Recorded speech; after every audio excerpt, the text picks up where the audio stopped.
4 రోజుల పాటు సరిహద్దుల్లో డ్రోన్లు, క్షిపణులతో దాడులు జరగడంతో భారత్, పాకిస్తాన్ మధ్య తీవ్ర ఉద్రిక్తతలు నెలకొన్నాయి. ఈ దాడుల కారణంగా రెండు దేశాలు పూర్తిస్థాయి యుద్ధానికి సిద్ధమయ్యే పరిస్థితి తలెత్తింది. ఈ నేపథ్యంలోనే రెండు దేశాల మధ్య శాంతియుత చర్చలు జరిపి ఈ ఉద్రిక్తతలను తగ్గించడానికి ప్రయత్నాలు జరిగాయి. విదేశాంగ కార్యదర్శి విక్రమ్ మిశ్రీ తెలిపిన వివరాల ప్రకారం రెండు దేశాల director generals of military operations (DGMO) మధ్య చర్చలు జరిగాయి. ఈ చర్చలో భూమి, వాయు, సముద్ర మార్గాల్లో జరిగే అన్ని కాల్పులను, సైనిక చర్యలను తక్షణమే నిలిపివేయడానికి రెండు దేశాలు అంగీకరించాయి. కానీ ఇక్కడ ఒక ఊహించని సంఘటన జరిగింది. భారత్, పాకిస్తాన్ మధ్య కాల్పుల విరమణ ఒప్పందం కుదిరిన కొన్ని గంటల్లోనే పాకిస్తాన్ దానిని ఉల్లంఘించింది. జమ్మూ కాశ్మీర్లోని శ్రీనగర్, బారాముల్లా ప్రాంతాల్లో పాకిస్తాన్ డ్రోన్ల ద్వారా దాడులు చేసింది. అంతేకాదు లైన్ ఆఫ్ కంట్రోల్ వెంబడి కూడా కాల్పులు జరిపింది. రాజస్థాన్లోని బార్మెర్, శ్రీగంగానగర్ ప్రాంతాల్లో కూడా పాకిస్తాన్ డ్రోన్ల కదలికలు కనిపించాయి. ఈ ఉల్లంఘనలపై భారత్ తీవ్రంగా స్పందించింది. విదేశాంగ కార్యదర్శి విక్రమ్ మిశ్రీ మాట్లాడుతూ పాకిస్తాన్ యొక్క చర్యలు విశ్వాసద్రోహమని, దీన్ని తీవ్రంగా పరిగణిస్తామని చెప్పారు. భారత సైన్యం కూడా పాకిస్తాన్ చర్యలకు తగిన రీతిలో బదులిస్తోందని తెలిపింది. కాల్పుల విరమణ ఒప్పందం ఉన్నప్పటికీ సరిహద్దుల్లో ఉద్రిక్త పరిస్థితులు మళ్లీ నెలకొన్నాయి. అసలు ఈ విక్రమ్ మిశ్రీ ఎవరు? అతనిపై ఈ శాంతి ఒప్పందం గురించి చాలా దారుణమైన ట్రోలింగ్ జరిగింది. కానీ ఎందుకు? అసలు ఇందులో తప్పెవరిది? ఇప్పుడు తెలుసుకుందాం. విక్రమ్ మిశ్రీ భారత విదేశాంగ కార్యదర్శి. ఆయన పనేంటంటే వేరే దేశాలతో మన సంబంధాలు ఎలా ఉండాలో చూసుకునే పని ఆయనది. ఆపరేషన్ సింధూర్ జరిగినప్పుడు ముఖ్యంగా వేరే దేశాలకు మన దేశం ఏం చేస్తుందో చెప్పే పని మాత్రమే చేశారు. పాకిస్తాన్ మన గురించి తప్పుగా చెప్పిన విషయాలను అందరికీ తెలియజేశారు ఆయన. ఆపరేషన్ సింధూర్ సమయంలో పాకిస్తాన్ అనేక అవాస్తవ ఆరోపణలు చేసింది. భారత సైన్యం పౌర లక్ష్యాలపై దాడులు చేస్తోందని, అంతర్జాతీయ చట్టాలను ఉల్లంఘిస్తోందని ఆరోపించింది. ఈ ఆరోపణలను విక్రమ్ మిశ్రీ ఖండించారు.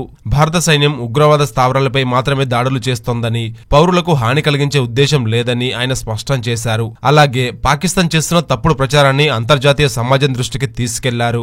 అయితే ఆపరేషన్ సింధూర్ ముగిసిన తర్వాత భారత్, పాకిస్తాన్ మధ్య ఉద్రిక్తతలు తగ్గించేందుకు ఒక ఒప్పందం కుదిరింది. ఈ ఒప్పందం ప్రకారం రెండు దేశాలు భూమి, వాయు, సముద్ర మార్గాల్లో సైనిక చర్యలను తక్షణం నిలిపివేయడానికి అంగీకరించాయి. ఈ ఒప్పందాన్ని విక్రమ్ మిశ్రీ ప్రకటించిన వెంటనే ఆయనపై ఆన్లైన్ లో దారుణంగా ట్రోలింగ్ జరిగింది. కొందరు నెటిజన్లు మిశ్రీని దేశద్రోహి, గద్దర్ అంటూ దూషించారు.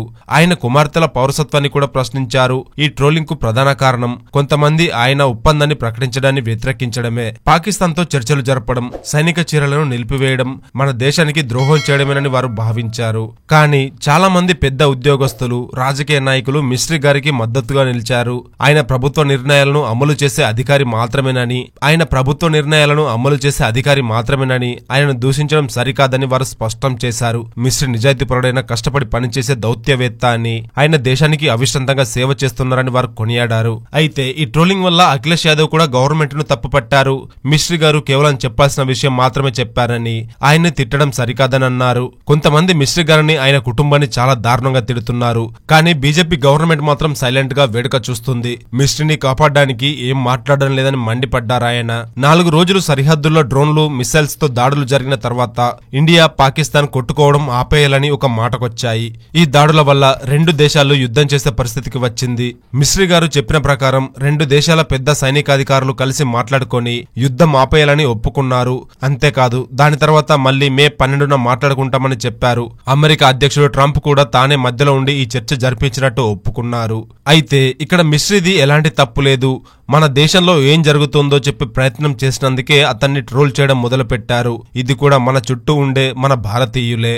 ఇలాంటి వాళ్ల వల్లే మన మధ్యలో మనం చిచ్చు పెట్టుకునే పరిస్థితులు తలెత్తుతున్నాయి.